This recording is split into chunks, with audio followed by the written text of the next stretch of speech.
Allergy के बारे में पढ़ेंगे। एलर्जी होती क्या है? सबसे पहले एलर्जी अगर मैं जनरली बोलूँ ना तो ऐसी चीज़ जो मेरे ऊपर रिएक्शन दे दे किसी चीज़ का। जैसे फर्ज करो, एक सिंपल एग्जांपल दे दो, मार्केट में क्रीम आई है गोरा रंग करने वाली है, लेकिन आप जब उसको इस्तेमाल करते हो तो आपके मुँह पे दाने बन जाते हैं, तो वो क्या हो गई? आपको एलर्जी होगी। आपकी बॉडी ने उसके बारे में क्या रिस्पॉन्स दिया है, वो एक एलर्जी हुई है आपको। होता क्या है, एक नॉर्मल हमारा बॉडी फंक्शन चल रहा है, सही है। एक चीज़ नॉर्मल, फर्ज करो डस्ट आ रही है, कितनी डस्ट है हमारे इन्वायरमेंट में, उससे कुछ नहीं हो रहा, लेकिन कुछ अर्से के बाद मेरी बॉडी में कुछ इस तरह की चेंजेस आती हैं कि मैं जब डस्ट में चली जाऊँ तो मुझे जुकाम हो जाता है। होता नहीं है, अल्लाह का शुक्र है, लेकिन फ़र्ज़ करते हैं कि ज़ुकाम हो जाता है, तो ये मुझे एलर्जी होना शुरू हो गई। मेरी बॉडी ने एबनॉर्मल रिस्पॉन्स देना शुरू कर दिया। मेरा नॉर्मल रिस्पॉन्स तो नहीं है ना कि मैं डस्ट के पास जाऊँ और मुझे ज़ुकाम हो जाए, नॉर्मल लोगों को तो नहीं होता ना। तो ये मेरी बॉडी क्या कर रही है? एबनॉर्मल रिस्पॉन्स कर रही है। क्या हो गई है? हाइपर सेंसिटिव हो गई है। Hyper sensitive. हम कहते हैं ना, हमारे घर में भी कोई बच्चा होता है सेंसिटिव बच्चा है, ज़रा कह देते हैं, उसको छेड़ देंगे तो वो आगे से चीखे चिल्लाएगा, नहीं बर्दाश्त करता बातें, तो वो क्या होता है? सेंसिटिव होता है। इसी तरह हमारी बॉडी कुछ चीज़ों के खिलाफ हाइपर सेंसिटिव हो जाती है। रिएक्शन देना बनता नहीं है, लेकिन बॉडी रिएक्शन देती है। उसको हम क्या कहते हैं? एलर्जी कहते हैं। उसने डेफिनेशन क्या लिखी है? Allergy is a specific hyper sensitivity of an individual to foreign particles. Foreign particles क्या होते हैं? फॉरेन पार्टिकल्स अभी हमने पढ़ा था, क्या होते हैं? बाहर से जो भी चीज़ इम्पैक्ट कर रही है या आ रही है हमारी बॉडी की तरफ, स्पेसिफिक हाइपर सेंसिटिविटी है। हाइपर सेंसिटिविटी तो पता चल गया किसको कहते हैं? तो क्या हो गया, किसको कहते हैं हाइपर सेंसिटिविटी? ज़रूरत से ज़्यादा किसी चीज़ के खिलाफ रिएक्शन देना, उसको क्या कह देते हैं हम? Hyper sensitivity. तो एलर्जी क्या है? स्पेसिफिक हाइपर सेंसिटिविटी है against foreign particles.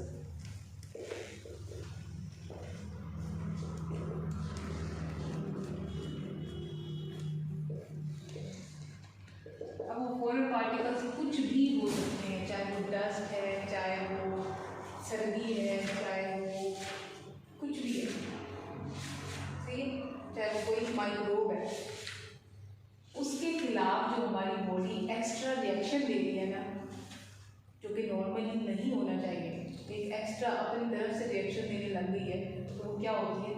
Hyper sensitive. आप लोगों ने अक्सर सुना होगा, कुछ बच्चे होते हैं जो गंदम नहीं खाते, उनको गंदम से एलर्जी होती है, वो शुरू से गंदम नहीं खा सकते। गंदम खाएंगे तो पेट में दर्द, डायरिया,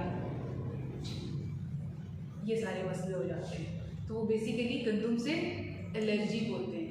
फिर जो ये गंदम की कटाई का मौसम आता है तो उसमें डस्ट होती है, थोड़ी पार्टिकल्स होते हैं, अक्सर लोगों को उससे एलर्जी होती है। जैसे ही वो मौसम आता है उनको नज़ला, जुकाम, नोज़ रेड हो जाती है, चीक्स रेड हो जाते हैं, तो ये क्या है?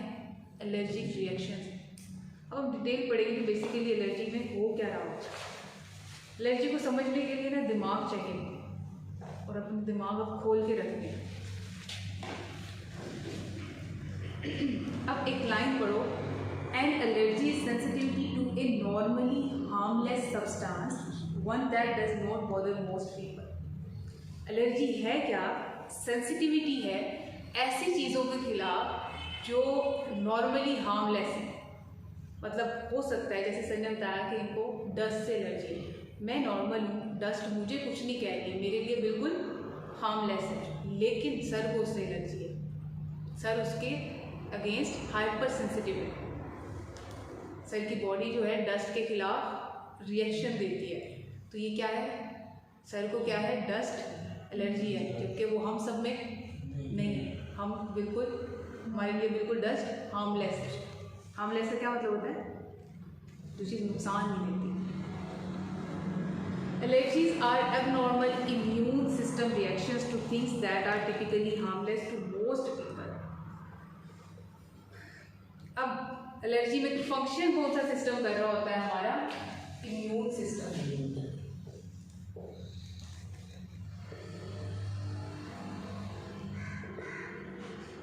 सारी जो एक जनरल चीज़ पढ़ लेते हैं, फिर उसके बाद देखते हैं किस तरह से समझ आती है आपको, दूसरी तरह पढ़ते हैं।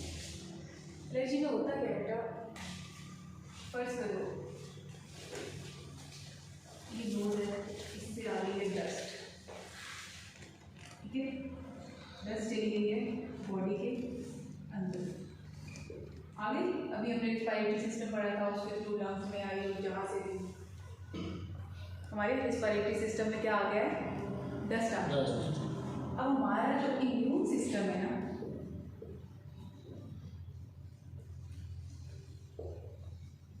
वो क्या करता है? एंटीबॉडीज बनाता है।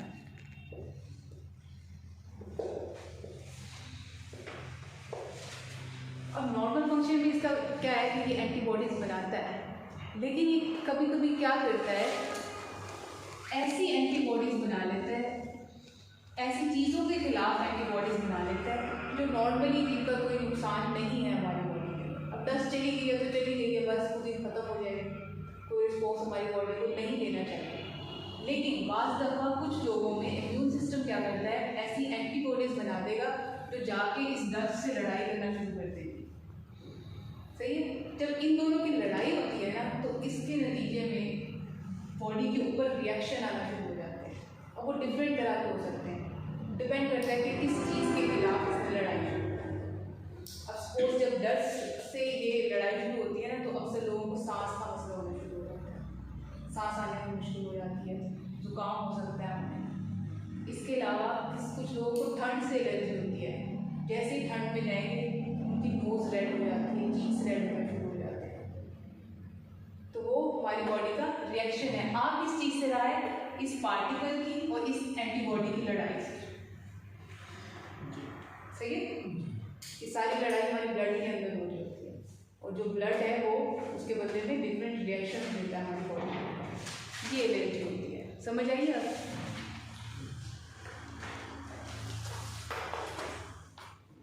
चलो, अच्छा, फिर आगे उसने कहा है when you are allergic to something your immune system mistakenly believes that this substance is harmful to your body. अब मैंने कहा था, अब जो डस्ट हमारी बॉडी में आ गई, वो आ गई, खुद ही खत्म हो जाएगी नॉर्मल बंदे के अंदर।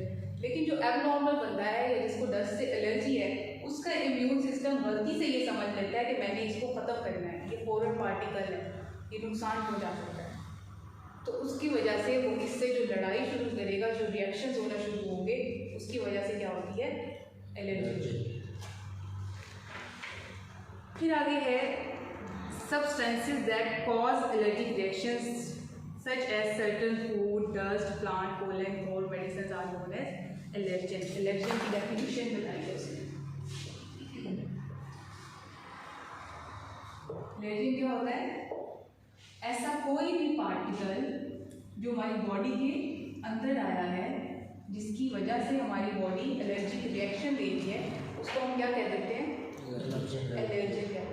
ऐसी चीज़ जो एलर्जी कॉज करवा रही है या एलर्जी का रिएक्शन स्टार्ट करवा रही है, उसको हम क्या कहते हैं? एलर्जन कहते हैं।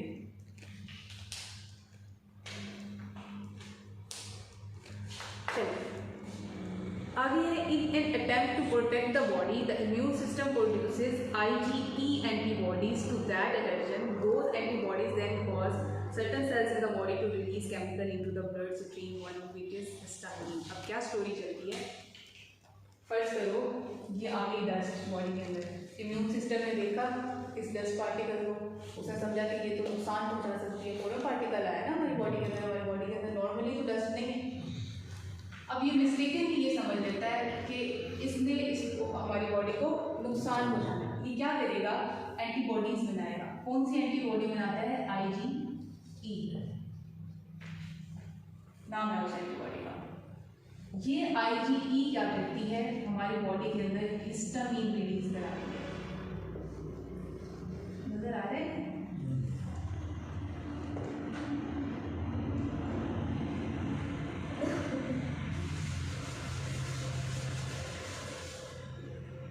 सबसे पहले क्या हुआ है, डस्ट पार्टिकल आया, इम्यून सिस्टम ने उसे गलती से क्या समझ लिया कि ये नुकसानदेह। इम्यून सिस्टम ने क्या रिलीज किया, एंटीबॉडी।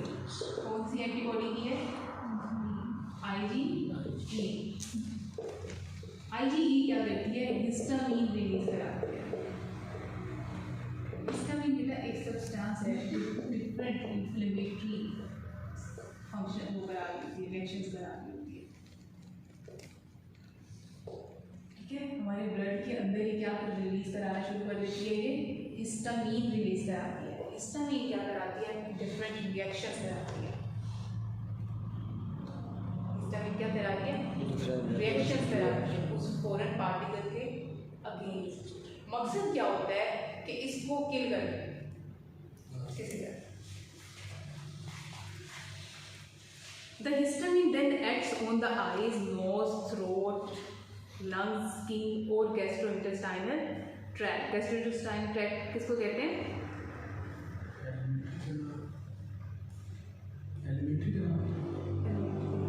ये जो हमारी खुराक की सारी नाली है ना, स्टमक है, माउथ से लेके स्टमक और आगे इंटेस्टाइन, ये gastrointestinal tract है। ठीक है, and causes the symptoms of the allergic reaction. अब वो डिपेंड करता है कि एलर्जी किस चीज़ से हुई है और रिएक्शन किस चीज़ पे आएगा। अगर तो किसी चीज़ को फूड से एलर्जी है या मेडिसिन से एलर्जी है किसी किस्म की, तो उसमें क्या होता है, अक्सर उस बंदे को डायरिया होगा, पेट में दर्द होना शुरू हो जाता है और तकरीबन ये वाले वोमिटिंग वाले सिम्टम्स आते हैं। ठीक है, वो कहते हैं कि हिस्टामीन जो है डिफरेंट जगह पे अपना रिएक्शन दे सकता है। अब वो डिपेंड करता है कि किस तरह की चीज़ से एलर्जी हुई है। दस्त से हुई है तो वो सांस के मसले को के साथ आएगा। एलिमेंट इसमें गैस्ट्रोइंटेस्टाइनल ट्रैक्ट में हुई है तो वो पेट के मसलों के साथ आएगा। और किसी ऐसी सर्दी से हो गई है तो वो नोज़ पे रिएक्शन देगा, रनी नोज़ होगी, नाक बहता रहेगा। ठीक है, समझ आ रही है बच्चों? फिर आगे वो कहता है future exposure to that same allergen will trigger this antibody response again. अब होता क्या है कि एक दफ़ा जो हुआ ना, पहली दफ़ा जब आपको फर्ज करो डस्ट एलर्जी हुई ना, पहली दफ़ा जब एलर्जी आप डस्ट में चले गए, तब ये एंटीबॉडी जो है सिर्फ बन जाती है, ये कोई रिएक्शन नहीं देती। सही है, अब ये एंटीबॉडी प्रेजेंट है आपकी बॉडी में, इसको बनने की ज़रूरत नहीं। अगली दफ़ा जब आप डस्ट में गए हो ना, तो ये फौरन रिएक्शन दे। सही है, जितनी दफ़ा आप उस डस्ट में या उस चीज़ को खाओगे या उस जगह जाओगे जिससे आपको एलर्जी है, फ़ौरन बॉडी रिएक्शन देगी, क्योंकि एंटीबॉडीज अब प्रेजेंट है, आपको बनवाने की ज़रूरत नहीं है। या आपका सिस्टम ना इसको रोक सकता है कि इसको दोबारा से वापस ले लें, अपनी एंटीबॉडीज जो बना दी हैं उनको वापस ले लें। अब ये प्रेजेंट है बॉडी के अंदर, ये कहीं नहीं जाएगी। जब भी आपका एक्सपोजर होगा, मतलब आप उस एनवायरनमेंट में जाएंगे या वो चीज़ खा लेंगे, तो फ़ौरन बॉडी एलर्जी शुरू करना शुरू करती है। ठीक है, फिर आगे है बेटा, अच्छा, this means that every time you come into contact with that allergen you will have the allergic reaction. मान समझ आइए इसका क्या मतलब है कि जितनी दफ़ा आप उससे एक्सपोज हो रहे हो उस जगह से या उस चीज़ से, तो आप क्या कर रहे हो अपनी बॉडी में एलर्जिक रिएक्शंस कर रहे हो। समझ आइए एलर्जी है क्या बेसिकली, हाइपर सेंसिटिविटी है हमारी बॉडी की, जो कि मिस्टेकनली डेवलप हो गई है। और गलत बात यह है कि वो ख़त्म नहीं हो सकती। अब जो एंटीबॉडी आपकी बॉडी के अंदर बनी हुई है ना, आपके ब्लड के अंदर जो एंटीबॉडी बन गई है, वो किसी तरह भी ख़त्म नहीं हो सकती। सारी उम्र आप उससे एलर्जी की हो, जिस चीज़ से आपको एक दफ़ा एलर्जी हो। फिर आप जब एलर्जी का कभी टेस्ट कराओ तो वो आपको एक पूरी लिस्ट देते हैं, उसमें पूछा होता है कि आपको फलानी चीज़ से फलानी चीज़ से फलानी चीज़ से उसका भी टिक करना होता है किस किस चीज़ से एलर्जी है। जिस चीज़ से एलर्जी है उसका फिर कोई इलाज नहीं है। आप उसको सिम्टम्स को कंट्रोल करने के लिए, मतलब जैसे रनी नोज़ है या रेडनेस हो रही है या आपको दाने शाने निकल आए हैं या पेट में दर्द हो गया, उसको कंट्रोल करने के लिए आप दवाई ले सकते हो, वो पेट में दर्द कम हो जाए या रेडनेस हो जाए, लेकिन आप एलर्जिक रिएक्शन को ख़त्म नहीं कर सकते, उसने अपने टाइम पीरियड पूरा करके फिर ही ख़त्म हो सकता। ठीक है, चलिए। Allergic reactions can be mild. क्या बोला इसने कि एलर्जिक रिएक्शन में जो ये माइल्ड भी हो सकते हैं, लाइक अ रनी नोज, कि सिर्फ आपका नाक बहता रहे और कुछ भी ना हो, लेकिन ये सिवियर भी हो सकते हैं। सिवियर होंगे तो मुश्किल पैदा करेंगे। एस्थमा जो है बेटा, एलर्जिक रिएक्शन, एस्थमा का सुना है, दमा, मोस्टली सर्दी में होता है, मोस्टली जब आंधियाँ आना शुरू होती हैं, मोस्टली जब गंदुम का मौसम होता है, तब ये एस्थमा होना शुरू होता है। क्यों हो रहा होता है? क्योंकि ये सांस है ना, सांस के जरिए से पार्टिकल्स अंदर जा रहे हैं, अंदर जाके ब्लॉकेज कर देते हैं। जब ब्लॉकेज होता है एयरवे का, उसकी वजह से सांस लेना मुश्किल हो जाता है, उसको हम दमा कहते हैं, एस्थमा कहते हैं। For example, it often is often an allergy reaction to something that is breathed into the lungs by a person who is susceptible. Susceptible का क्या मतलब होता है?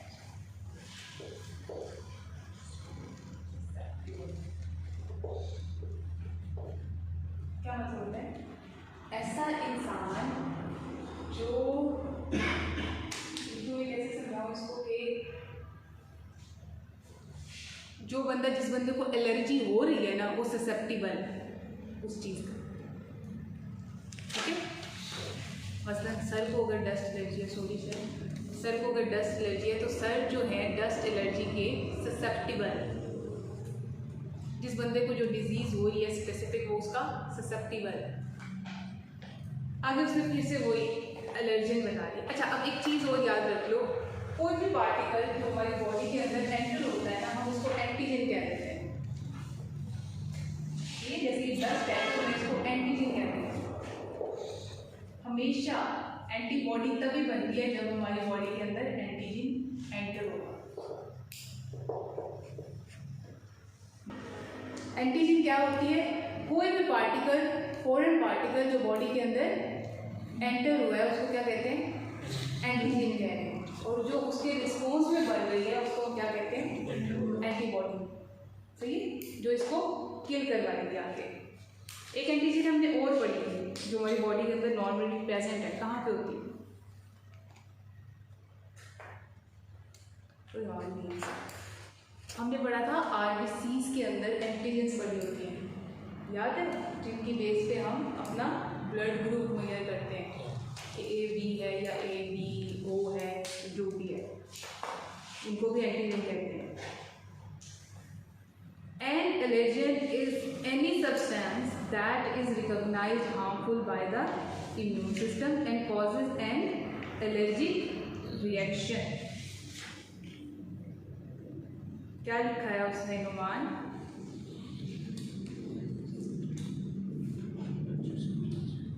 एलर्जन क्या होता है? ऐसी सब्सटेंस होती है जो हमारा इम्यून सिस्टम गलती से ये समझ लेता है कि ये हार्मफुल है, नुकसानदेह है हमारे लिए, लेकिन वो होती नहीं है। उसके बदले में एंटीबॉडी बना देता है, और वो एंटीबॉडी ताहयात हमारे लिए मसला खड़ा करती है। The allergen can be a food, dust part. अब ये एग्जाम्पल है, आपसे अगर कोई पूछ ले कि एलर्जन की चीज बताओ, एग्जाम्पल बताओ, तो ये इसके अंदर एग्जाम्पल्स लिख के आनी है। अब वो इंसेक्ट विनोम हो सकता है। इंसेक्ट विनोम क्या होता है? किसी भी इंसेक्ट के अंदर जो उसका जहरीला मादा होता है, उसको इंसेक्ट विनोम कहते हैं। The allergen can be food, dust particles, drug, insect venom और मोल्ड, स्पोर्स, ये जो प्लांट्स वगैरह से आएंगे, एज वेल एज पोलन। जो फूल के अंदर वो पोलन्स पड़े होते हैं, वो भी एलर्जी कॉज करवा सकते हैं कुछ लोगों में। Allergic people often have sensitivity to more than one substance. अच्छा, अब उसने कहा है कि जिस बंदे को जिस चीज़ से एलर्जी है ना, उसको सिर्फ उस एक चीज़ से एलर्जी नहीं होती, उसको और भी बहुत सी चीज़ से एलर्जी वो भी एट द सेम टाइम। एक चीज़ से तो एलर्जी है, फर्ज करो बीज जो है, गंदम जो है, उससे एलर्जी है, उसके साथ उसको किसी और चीज़ से भी एलर्जी होगी, क्यों? वेरी गुड, वेरी गुड, क्योंकि उसकी बॉडी के अंदर एक एबनॉर्मल एंटीबॉडी बन गई है। अब हो सकता है वो किसी और चीज़ को भी डिस्टर्ब कर दे। शाबाश, ठीक है। अब जिस बंदे को किसी चीज़ से एलर्जी है, इसका मतलब उसके ब्लड के अंदर एंटीबॉडी बन गई है। अब वो एंटीबॉडी हो सकता है अब नॉर्मली किसी और चीज़ को भी रिस्पॉन्स देना शुरू कर दे। चलिए आगे है टाइप्स ऑफ एलर्जी कौन कौन से हो सकते हैं, कहाँ कहाँ से हमें एलर्जी होने का खतरा हो सकता है। उसमें 4 टाइप्स हैं बच्चों, एक इनहेलेंट्स है, एक कॉन्टेक्टेंट्स हैं, एक इंजेस्टेंट्स हैं और एक इंजेक्टेंट्स है।